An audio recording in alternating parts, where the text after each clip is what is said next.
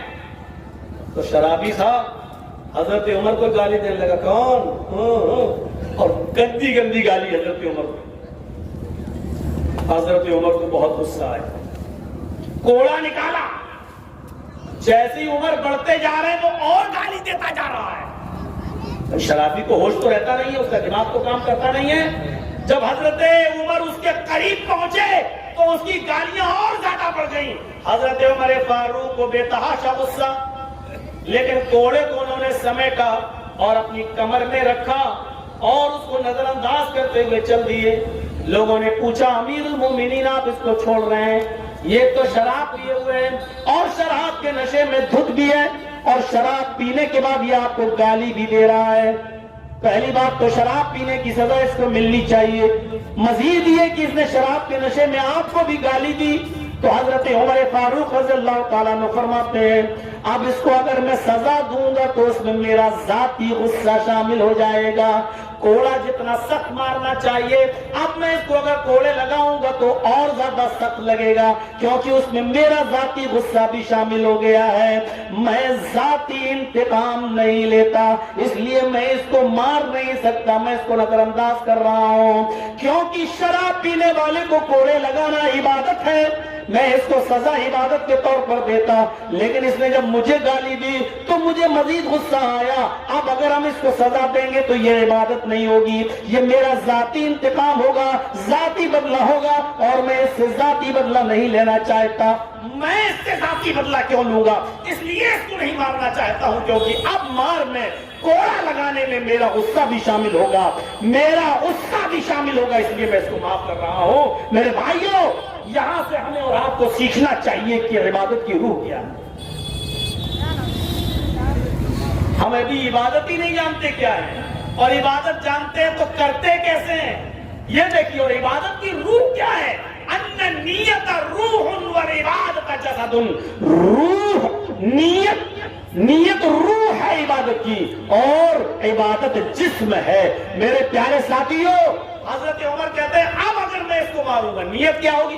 اب غصہ آ گیا، اب مزید میرا غصہ، اگر اس میں اس کو کوڑے پڑیں گے تو ہمیں ثواب نہیں ملے گا، اب یہ عبادت نہیں کہلائی جائے گی میری سزا، اس لیے اس کو سزا دینا ہی نہیں ہے. چھوڑ دیا اور چلے گئے آگے. آپ نے کبھی کسی کو غصے کی وجہ سے چھوڑا؟ کیا آپ کا غصہ اتنا کنٹرول میں رہتا ہے؟ کیا آپ غصے میں اپنے آپ کو کنٹرول کرنا جانتے ہیں؟ اللہ کے نبی صلی اللہ علیہ وسلم سے کسی نے پوچھا تھا کہ اللہ کے رسول بہادر کون؟ بہادر کون؟ تو آپ نے یہ نہیں کہا تھا کہ جو بہت بڑا باڈی بلڈر ہو، جس کا ویٹ اتنا ہو، جس کے باہیں، جس کے بازو ایسے ہوں، جس کی ران ایسی ہو. نہیں، جو بہت دل گردے والا ہو، یہ نہیں. آپ نے کیا کہا تھا؟ بہادر وہ ہے میری امت کے اندر جو غصے کے وقت اپنے آپ کو کنٹرول کر سکے، اپنے آپ کو غصے کے وقت کنٹرول کر سکے، وہ بہادر ہے. میرے بھائیوں، کیا ہم اپنے آپ کو غصے کے وقت کنٹرول کرتے ہیں؟ ارے ہم کس کس کو کیسی کیسی اور کتنی بھیانک اور کتنی گندی گندی گالیاں دے دیتے ہیں. کیا غصے کے وقت ہم اپنے آپ کو کنٹرول رکھتے ہیں؟ نیت اچھی ہونی چاہیے میرے بھائیوں. آئیے دیکھیے، ایک مسئلہ بتانے جا رہا ہوں، اس مسئلے کو سمجھ لیجئے گا غور سے. صدقہ دینا عبادت ہے، سب جانتے ہیں. صدقے کے مستحق کو ملنا چاہیے. یہ صدقہ جان بوجھ کر امیر آدمی کو اگر آپ دیں گے تو ناجائز ہے. امیر آدمی کو نہیں دیا جا سکتا ہے. صدقہ کن کو دیا جا سکتا ہے؟ وہ سب ڈیٹیل ہے آپ کے پاس. غریب ہو، فقیر ہو، مسکین ہو، محتاج ہو، بے بس ہو، لاچار ہو، وہی صدقے کا مستحق ہے. ایک بات یاد رکھیے گا، صدقہ کس کو دیا جائے گا؟ لاچار بے بس کو. صدقہ کسی زانیہ اور بدچلن مرد اور عورت کو نہیں دیا جا سکتا. صدقہ کسی امیر آدمی کو نہیں دیا جا سکتا. صدقہ کسی چور کو بھی نہیں دیا جا سکتا. اگر آپ جان بوجھ کر کسی امیر آدمی کو صدقہ دے رہے ہیں تو آپ گناہگار ہیں. کسی چور کو صدقہ دے رہے ہیں تو آپ گناہگار ہیں. کسی زانی اور بدچلن کو آپ صدقہ دے رہے ہیں تو گناہگار ہیں. لیکن دیکھیے، اب میں آپ کو بخاری شریف کی جو حدیث سنانے جا رہا ہوں، اس حدیث سے آپ کو ایک مسئلہ نکال کے بتاتا ہوں. نیت کیسی تھی صاحب جی کی؟ پہلے زمانے کے اندر نبی اکرم صلی اللہ علیہ وسلم بیان کر رہے ہیں، بخاری کی حدیث ہے. نبی اکرم صلی اللہ علیہ وسلم نے فرمایا کہ بنی اسرائیل کے اندر پرانے زمانے کے اندر ایک شخص ایسا تھا جس نے صدقے کی نیت کی. تھوڑی سی دیر اور توجہ دے دیجئے، بہت امپورٹنٹ چیز میں آپ کو بتا رہا ہوں.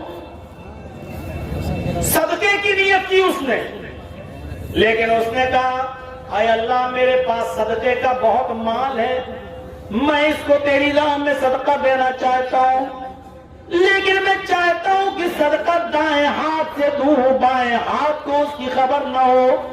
میں اس حساب سے صدقہ دوں کہ دائیں ہاتھ سے دوں تو بائیں ہاتھ کو اس کی خبر نہ ہو. پھر اس نے سوچا اگر میں دن میں صدقہ دوں گا، اگر میں دن میں صدقہ نکالوں گا، اگر میں دن میں صدقہ دوں گا، دن میں صدقہ نکالوں گا تو کسی نہ کسی کو خبر ہو جائے گی. اس لیے اس نے سوچا کہ صدقے کے لیے رات کا وقت متعین کیا جائے. آدھی رات جب گزر جائے گی تب میں یہاں سے نکلوں گا اور آدھی رات کے بعد میں دیکھوں گا کہ کون ضرورت مند انسان ہے، میں اس کو صدقہ دوں گا. جو ضرورت مند ملے گا میں اس کی ہیلپ کروں گا، میں اس کو صدقہ دوں گا. دن بھر آرام سے لیٹا رہا، رات میں نماز پڑھنا شروع کر دیا، عبادت کرنا شروع کر دیا، اور آدھی رات جب گزر گئی تو صدقے کا مال لے کر گیا کہ میں صدقہ کروں. بخاری شریف کی حدیث کے الفاظ ہیں، یہ آدمی صدقے کا مال لے کر گیا، رات میں تلاش کر رہا ہے کہ کوئی غریب آدمی ملے، کوئی بے بس آدمی ملے، کوئی مجبور آدمی ملے، کوئی بیچارہ ہمیں فقیر و محتاج ضرورت مند نظر آئے تو میں اس کو صدقہ دے دوں۔ آدھی رات کے بعد نکلا، اس کی نظر آدھی رات کے بعد ایک آدمی کے اوپر پڑتی ہے۔ اس نے سوچ لیا کہ یہ آدمی ضرور ضرورت مند ہوگا، آدھی رات میں اپنے گھر سے باہر یا کیا کر رہا ہے، ضرور یہ کوئی ضرورت مند ہوگا۔ یہ اس کے پاس گیا اور اس سے کہنے لگا، ارے بھائی آدھی رات میں تم یہاں نکل کر کیا کر رہے ہو؟ جس سے کہا، اس نے جواب دیا، بھائی تمہیں کیا مطلب؟ اس نے کہا، دیکھو میرے پاس صدقے کا مال ہے اور میں کسی غریب اور مجبور آدمی کی مدد کرنا چاہتا ہوں، میں چاہتا ہوں کہ کسی ضرورت مند کی ضرورت کو پورا کروں۔ میں دن میں اس لیے نہیں نکلا کیونکہ میں اپنی نیکی کسی کو بتانا نہیں چاہتا تھا، میں رات میں نکلا تاکہ دائیں ہاتھ سے کسی کو دوں اور بائیں ہاتھ کو بھی اس کی خبر نہ ہو، اس لیے میں چاہتا ہوں ضرورت مند کو دوں۔ اتنی رات میں میری نظر تمہاری اوپر پڑی ہے، اگر تمہیں ضرورت ہو تو بتاؤ اور ضرورت مند نہ ہو تو چھوڑ دو۔ اس آدمی نے جواب دیا، ارے تم بے وقوف تو نہیں ہو، پاگل تو نہیں ہو، اتنی رات میں کوئی آدمی اپنے گھر سے کیوں نکلے گا؟ ارے کوئی ضرورت مند ہی ہوگا، کوئی محتاج ہی ہوگا، کوئی غریب ہی ہوگا، کوئی لاوارث ہی ہوگا، کوئی بے بس ہوگا، وہی تو نکلے گا، ورنہ اتنی پیاری نیند چھوڑ کر کون آدمی اتنا باہر نکلے گا؟ اس صدقہ دینے والے نے بھی سوچا کہ بات تو صحیح کہہ رہا ہے بیچارہ، اتنی رات میں کون نکلے گا؟ اپنی نیند قربان کر کے اس نے صدقے کا مال اس کو دے دیا، اور اپنے گھر چلا آیا، اطمینان سے لیٹ گیا یہ سوچ کر کہ انشاءاللہ میرا صدقہ قبول ہو جائے گا۔ صبح کا وقت تھا، اس نے عبادت کی، سورج نکلا، صدقہ دینے والا تو اپنے گھر سے باہر نکل گیا، بازار کی طرف گیا۔ جیسے ہم اور آپ صبح فجر کی نماز کے بعد چائے کی ہوٹلوں پہ بیٹھ جاتے ہیں، چائے کی چسکیاں لینے لگتے ہیں، ایسی یہ آدمی صبح سورج نکلنے کے بعد جب گھر سے باہر گیا تو باہر جو ہوٹلیں تھی، جو دکانیں تھی، ان کے پاس سے گزر رہا ہے۔ کیا سنتا ہے کہ کوئی آدمی کہہ رہا ہے، کسی آدمی کی آواز اس کے کانوں میں گئی، ارے بھیا تم نے سنا ہے، ارے بھائی تم نے سنا ہے؟ کہا کیا؟ کل رات میں اللہ کا ایک نیک بندہ اپنے صدقے کا مال لے کر گیا تھا۔ کوئی آدمی سے کہہ رہا ہے، رات میں کوئی آدمی صدقے کا مال لے کر گیا تھا، وہ کسی غریب کی مدد کرنا چاہتا تھا، لیکن وہ رات میں ایک چور کی مدد کرایا ہے، رات میں ایک چور کی مدد کرایا ہے۔ ایک چور ہے اس بستی کے اندر، اس کے پاس بہت سا مال ہے، اس سے اب لوگوں نے پوچھا تو اس نے کہا کہ کوئی بے وقوف آدمی مجھے ضرورت مند سمجھ کر اپنا مال دے گیا ہے، اپنا صدقے کا مال ہمیں دے گیا ہے۔ دیکھو کون اللہ والا ہے بیچارہ جو رات میں دھوکہ کھا گیا ہے اور ایک چور کو اس نے صدقہ دے دیا ہے۔ اب چور کو صدقہ دینا جائز نہیں ہے، جان بوجھ کر اگر آپ چور کو صدقہ دیں گے تو آپ کو گناہ پڑے گا، چور کو صدقہ دینا جائز نہیں ہے، لیکن اس بیچارے نے تو جان بوجھ کر نہیں دیا تھا، اس کی نیت یہ تھی کہ میں کسی غریب کی مدد کروں۔ دیکھیے صدقہ عبادت ہے، اور میں عبادت کی روح بتانا چاہتا ہوں، نیت اس کی نیت یہ تھی کہ میں نیک اور کسی ضرورت مند آدمی کی مدد کروں، لیکن اس آدمی کی نیت یہ تھی، لیکن بیچارہ دھوکہ کھا گیا اور غلطی سے چور کی مدد کرایا۔ لیکن اس نے وہاں یہ نہیں کہا نہیں وہ میں ہی تھا، نہیں ہم نے دیا، اس نے نہیں کہا، یہ چلا آیا اپنے گھر آیا، اور گھر آنے کی بات کہتا ہے اللہ تو اچھی طرح میری نیت کو جانتا ہے، تو اچھی طرح مجھے پہچانتا ہے، چور کی مدد کرنا اور چور کو صدقہ دینا یہ میری نیت نہیں تھی، میں دھوکہ کھا گیا، میں غلطی کر گیا، آئے اللہ میرے دھوکے کو اور غلطی کو معاف کرنا، میری نیت تو کسی نیک اور ضرورت مند کو صدقہ دینے کی تھی۔ کوئی بات نہیں، اے اللہ میرے پاس صدقے کا بھی اور بھی مال ہے، میں کل دھوکا کھا گیا لیکن آج انشاءاللہ میں پھر رات میں نکلوں گا، آج میں پھر رات میں نکلوں گا اور رات میں کسی ضرورت مند کو میں صدقے کا مال دوں گا۔ یہ دوسری رات میں، آدھی رات گزرنے کے بعد پھر نکلتا ہے، یہ دوسری رات آدھی رات گزرنے کے بعد پھر نکلتا ہے، یہ صدقہ دینے کی نیت سے نکلتا ہے۔ آدھی رات کے بعد اس کی نظر ایک اور آدمی کے اوپر پڑی ہے، اس نے اس سے پوچھا ارے بھائی تم کون ہو؟ اس نے کہا اتنی رات میں کوئی ضرورت مند ہی تو نکل سکتا ہے، تم کون ہو؟ اس صدقہ دینے والے نے اس آدمی کی مدد کر دی کہ دیکھو بھائی میں صدقے کا مال لے کر آیا ہوں اور تم ضرورت مند ہو، تم کہہ بھی رہے ہو، اس لیے صدقے کا مال میں تمہیں دے رہا ہوں، یہ لیجئے۔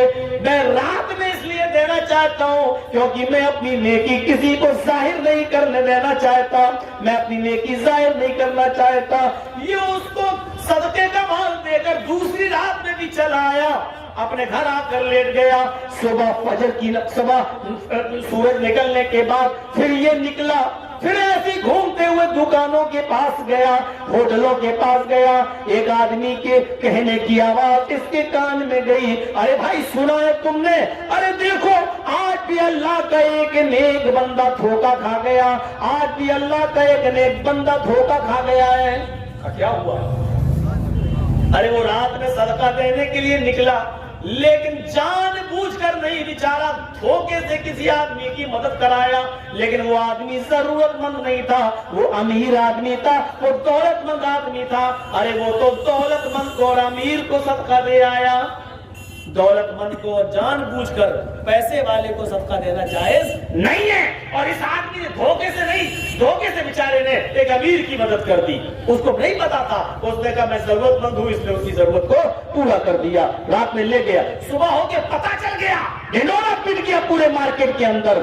یہ آدمی کہتا اللہ یہ کیا ہوا، میں آج بھی دھوکا کھا گیا اور بجائے کسی ضرورت مند کے میں نے کسی امیر کی مدد کر دی۔ گھر آیا پھر توبہ کرتا ہے، اے اللہ تو اچھی طریقے سے جانتا ہے میری نیت امیر آدمی کو صدقہ دینے کی نہیں تھی، امیر آدمی کی مدد کرنے کی نہیں تھی، لیکن میں آج بھی دھوکا کھا گیا۔ اے اللہ میں رات میں اس لیے نکلتا ہوں تاکہ میری نیکی کسی کو معلوم نہ ہو، ابھی تک مجھے میرے بارے میں کوئی جان بھی نہیں سکا کہ صدقہ دینے والا یہی آدمی ہے، میں چاہتا ہوں کہ کسی کو پتہ نہ چلے، دھوکے سے میں نے امیر کو دے دیا، مجھے معاف کرنا۔ اے اللہ میرے پاس صدقے کا آج مال اور رہ گیا ہے، آج میں صدقے کا سارا مال کسی غریب کو دے دوں گا، اے اللہ میری مدد فرمانا۔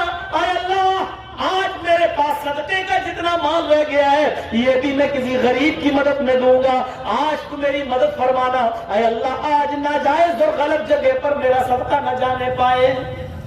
آیا دن بھر رہا، رات میں عبادت کی اور آدھی رات گزر جانے کے بعد پھر نکلتا ہے، اب اس کے پاس بس 8 گھر کا صدقہ ہے، اب اس کے پاس صدقے کا مال نہیں ہے، یہ جتنا مال لے کے جا رہا ہے کسی غریب کی مدد کرنا چاہتا ہے، لیکن اب آدھی رات گزر جانے کے بعد جب تیسری رات میں نکلتا ہے تو اس کی نظر ایک عورت کے اوپر پڑتی ہے۔ اس نے سوچا چلو آج تو کوئی مرد نہیں ہے اور یہ عورت ہے بیچاری، عورت اس رات کی تاریکی میں جو نکلے گی وہ ضرور ضرورت مند ہوگی، بیچارے کے بچے بھوکے ہوں گے، اس لیے اس مجبوری نے اس کو نکالا ہوگا۔ یہ اس کے پاس گیا صدقہ دینے والا اور کہنے لگا بہن اتنی رات میں کیوں نکلی ہو؟ اس نے جلدی سے اپنے آپ کو سمیٹا اور کہا تمہیں شرم نہیں آتی ایک اجنبی عورت کے پاس اس طریقے سے باتیں کر رہے ہو؟ کہا میں یہ پوچھ رہا ہوں کہ اتنی رات میں تم اکیلی کیسے نکلی ہو، کیوں نکلی ہو؟ اس عورت نے کہا ارے اتنی رات میں ایک اکیلی عورت مجبوری ہی کی وجہ سے تو نکلے گی، میرے بچے بھوکے ہیں، وہ بھوک سے بلبلا رہے ہیں، اس لیے میں نکل آئی تاکہ کوئی میری مدد کر دے اور میں اپنے بچوں کو کچھ کھلا دوں پلا دوں۔ اس نے جلدی سے گٹھری نکالی اور صدقے کا مال پورا کا پورا اس عورت کو دے دیا۔ میری بہن لو یہ صدقے کا مال ہے، میں غریبی کی مدد کرنا چاہتا تھا, میرے 2 دن سے غلط جگہوں پر صدقہ جا رہا تھا, آج میرا صدقہ صحیح جگہ پر جا رہا ہے. لو میری بہن لے جاؤ, اپنے بچوں کو کھلاؤ پلاؤ, اس صدقے کا استعمال کرو. وہ صدقہ اس عورت کو دے کر چلا آیا. رات میں آیا, اپنے گھر پہ آرام کیا, صبح نماز پڑھی, سورج نکلا, پھر باہر نکل آیا. آج بھی وہ دکانوں کے پاس سے گزر رہا تھا, آج بھی وہ ہوٹلوں کے پاس سے گزر رہا تھا, آج بھی وہاں اس نے لوگوں کی بھیڑ دیکھی. اس بھیڑ میں سے ایک آدمی کہہ رہا تھا, اے لوگوں, آج بھی اللہ کا ایک نیک بندہ دھوکہ کھا گیا ہے. آج بھی اس نے اپنے صدقے کا مال غلط جگہ پر دے دیا ہے. آج اس نے جس عورت کی مدد کی ہے وہ عورت زانیہ ہے, بدچلن ہے. رات میں نکلنا, کسٹمر ڈھونڈنا اور اپنا جسم بیچنا اس کا پیشہ ہے. وہ رات میں مجبوری کی وجہ سے نہیں نکلی, وہ جسم بیچنے کے لیے نکلتی ہے. وہ اپنا جسم بیچتی ہے اور پیسہ کماتی ہے. اسی طریقے سے وہ اپنے گھر کا گزر بسر کرتی ہے. آج بھی اللہ کا نیک بندہ کوئی دھوکہ کھا گیا اور ایک زانیہ اور بدچلن عورت کو اپنا صدقے کا مال دے گیا. یہ آدمی نراش اور مایوس اپنے گھر آیا, صدقے کا جتنا مال تھا ختم. اور میں نے شروع ہی میں بتایا, صدقہ نہ امیر کو دیا جا سکتا ہے, نہ چور کو, نہ زانیہ اور بدچلن کو. اور اس نے تینوں دن صدقہ تینوں غلط جگہ پر دیا ہے. پہلے دن چور کو جو غلط تھا, دوسرے دن امیر کو وہ بھی غلط تھا, اور تیسری رات میں جو صدقہ دیا وہ ایک بدچلن اور فاحشہ اور گندی عورت کو, وہ بھی غلط تھا. اب اپنے گھر آیا, اللہ سے دعا کر کے کہتا, اللہ صدقے کا مال تو ختم, لیکن تو اچھی طریقے سے جانتا ہے کہ میری نیت نہیں تھی بدچلن عورت کو صدقہ دینے کی. میری نیت تو کسی غریب و بے بس کو مدد کرنے کی تھی, لیکن اے اللہ میں آج بھی دھوکہ کھا گیا. اے اللہ, اگر میرا صدقہ تو قبول نہیں کرتا ہے تو مت کر, لیکن مجھے سزا بھی مت دینا, مجھے عذاب بھی مت دینا اس لیے کہ غلط جگہ پر پہنچ گیا ہے. اس کا عذاب بھی مت دینا اس لیے کیونکہ میں نے جان بوجھ کر غلط جگہ پر نہیں دیا. اللہ, میری نیت تو اچھی جگہ پر خرچ کرنے کی تھی, لیکن میں دھوکے سے غلطی کر کے غلط جگہ پر دے گیا. اب تیسری رات میں سو رہا ہے بیچارہ اپنے گھر, اب مال نہیں ہے صدقے کا کہ دے سکے, لیٹا ہے, رات میں خواب دیکھتا ہے. بخاری شریف کی حدیث ہے, اللہ کے نبی فرماتے ہیں, رات میں خواب دیکھ رہا ہے کہ خواب میں اس سے کہا جا رہا ہے, اے اللہ کے نیک بندے, تیری نیت کی وجہ سے اللہ نے تیرے تینوں دن کے صدقے کو قبول فرما لیا. تیری نیت کی وجہ سے اللہ نے تیرے تینوں دن کے رات کے صدقے کو قبول فرما لیا, اور تیرے صدقے کے مال کی برکت سے اللہ نے ان تینوں کو ہدایت دے دی. یعنی تیرا صدقہ بھی قبول ہو گیا, اور تیرے صدقے کے مال سے اللہ نے ان تینوں کو ہدایت بھی دے دی. تو نے جس چور کی مدد کی تھی اس نے چوری سے توبہ کر لی اور وہ حلال مال کمانے والا بن گیا. جس امیر کو تو نے دھوکے سے صدقہ دیا, اس امیر نے بھی یہ مال غریبوں میں بانٹ دیا اور توبہ کر لی کہ میں آج کے بعد کسی سے صدقے کا مال نہیں لوں گا. جس زانیہ اور بدچلن اور فاحشہ عورت کو تو نے صدقہ دیا, اس نے تیرے صدقے کا لقمہ کھانے کی بات توبہ کر لی کہ اللہ آج کے بعد میں اپنا جسم نہیں بیچوں گی, اللہ میں اپنی جسم فروشی نہیں کروں گی, اللہ میں غلط کام نہیں کروں گی.